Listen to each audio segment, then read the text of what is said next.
অর্থ পাচার ও দুর্নীতি প্রতিরোধে সরকারি কর্মকর্তা-কর্মচারীদের দ্বৈত নাগরিকত্ব এবং ভিন্ন দেশের পাসপোর্টের বিষয়ে তথ্য চেয়ে বিভিন্ন মন্ত্রণালয়, অধিদপ্তর সহ সরকারি বিভিন্ন অফিসে চিঠি পাঠিয়েছে দুদক।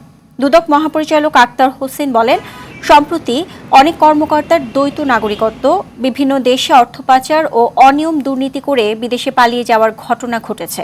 এদিকে অবৈধ সম্পদ অর্জনের অভিযোগে মাগুরা ১ আসনের সাবেক এমপি সাইফুজ্জামান শিখর ও তার স্ত্রীর বিরুদ্ধে ২টি মামলা করেছে দুদক। এছাড়া দুদকের আবেদনের প্রেক্ষিতে পদ্মা ব্যাংকের সাবেক চেয়ারম্যান চৌধুরী নাফিজ শরাফত, তার স্ত্রী ও ছেলের নামে থাকা ২২টি ফ্ল্যাট, ২টি বাড়ি, প্লট ও জমিসহ সব সম্পত্তি ক্রোকের আদেশ দিয়েছেন আদালত। আমরা বিভিন্ন মন্ত্রণালয়ে পত্র প্রেরণ করেছি। একই সাথে আমরা এও অনুরোধ করেছি যে দ্বৈত নাগরিকত্ব গ্রহণকারী পাবলিক সার্ভেন্টগণের নিয়োগ এবং পুনঃনিয়োগের ক্ষেত্রে এই বিষয়টি বিবেচনা করার জন্য সকল মন্ত্রণালয়কে অনুরোধ করা হয়েছে।